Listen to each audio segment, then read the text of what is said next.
Design में भी बहुत सारे एलिमेंट्स आते हैं, अलग-अलग स्टाइल, अलग-अलग स्कूल ऑफ डिज़ाइनिंग, अलग-अलग फॉर्म ऑफ डिज़ाइनिंग, बहुत सारी चीज़ें हैं तमाम।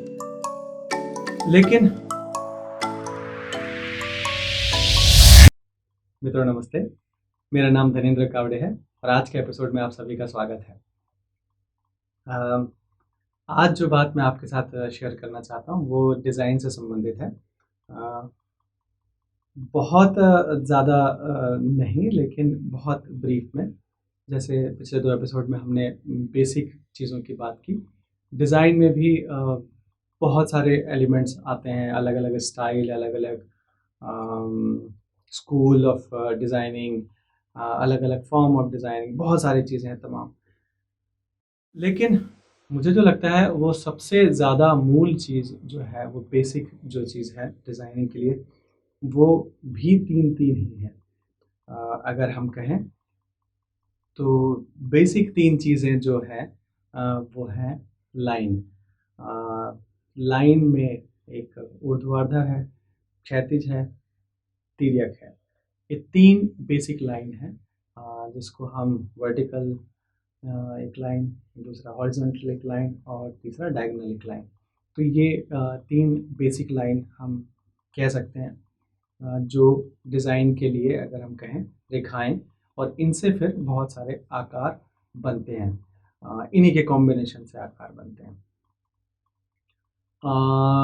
और अगर हम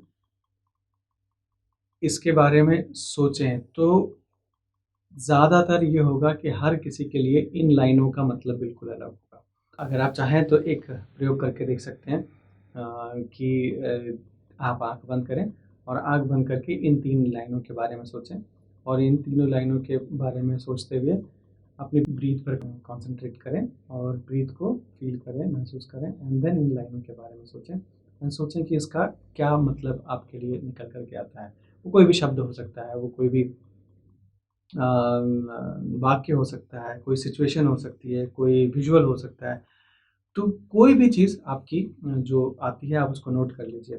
चाहे तो आप किसी मित्र से भी करवा लीजिए, और पर देखिएगा कि कहीं न कहीं ये हर किसी के लिए एक अलग ही निकल कर के आता है। क्योंकि डायगोनल लाइन का मतलब किसी के लिए फ़ोर्स हो सकता है, किसी के लिए डायगोनल लाइन का मतलब सीढ़ी हो सकता है, किसी के लिए डायगोनल लाइन का मतलब पहाड़ हो सकता है, किसी के लिए डायगोनल लाइन का मतलब कुछ भी और हो सकता है।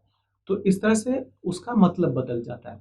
तो व्यक्ति के हिसाब से, हर व्यक्ति के हिसाब से इन रेखाओं का भी अपना-अपना एक मतलब निकलता है और वो इन रेखाओं का समावेश अपने डिज़ाइन में उस रूप में, उस भाव को अभिव्यक्त करने के लिए करते हैं। तो कोई भी स्टाइल हो या कोई भी उसका फॉर्म हो डिज़ाइन का, उसमें इन लाइनों का इस्तेमाल अब व्यक्ति के अनुभव और उसके आसपास की चीज़ों के हिसाब से वो बदल जाता है। इसलिए बड़ा इंटरेस्टिंग होता है कि हर व्यक्ति का डिज़ाइन, भले वो एक ही स्कूल के पढ़े हुए हों, बिल्कुल अलग होता है। क्योंकि ये 3 चीज़ों के लिए हर किसी का अनुभव बिल्कुल अलग है। तो ये एक मूल बात है।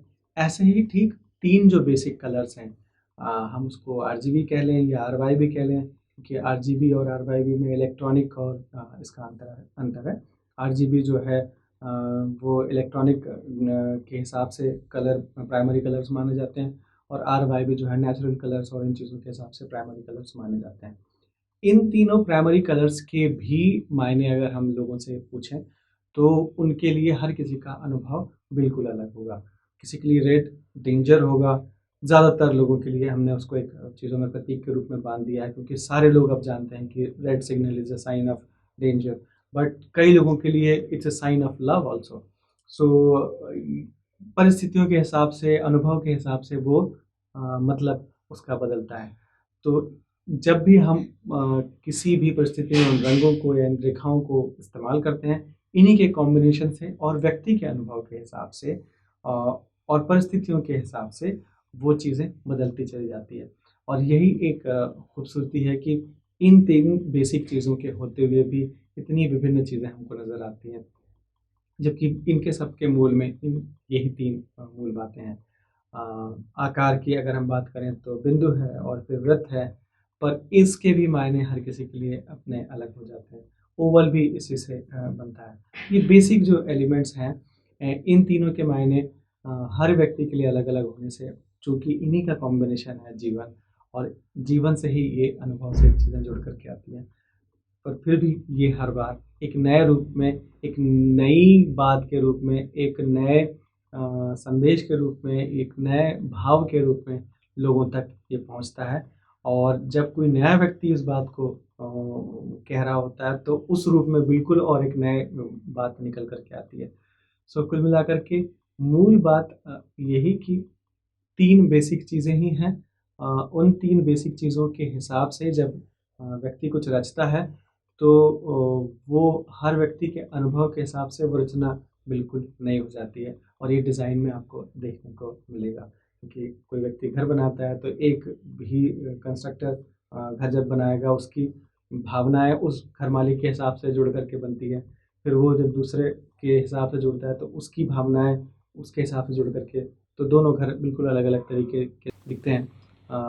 जबकि बनाया एक ही व्यक्ति ने है, एक ही आर्किटेक्ट ने है, एक ही डिज़ाइनर ने है, पर वो चूँकि रहने वाला व्यक्ति है, उसकी भावनाओं का उसमें समावेश किया है, उसके अनुभव का भी समावेश किया है, तो वही रचना बदल जाती है। तो कहना सिर्फ़ यही कि मूल चीज़ें बहुत सीमित हैं, लेकिन उन्हीं के कॉम्बिनेशन से हम जीवन में बहुत कुछ रच रहे होते हैं। सो बस आज के लिए इतना ही। यदि बातें अच्छी लग रही हैं, चैनल आपको अच्छा लग रहा है, विषय अच्छा लग रहा है, तो प्लीज़ सब्सक्राइब कीजिए और लोगों तक इसे पहुँचाइए, ताकि हम और भी विषयों पर बातचीत कर सकें। कोई अगर सुझाव है तो ज़रूर कमेंट बॉक्स में लिखिए, हम उस पर चर्चा ज़रूर करेंगे, उस पर अमल ज़रूर करेंगे। धन्यवाद।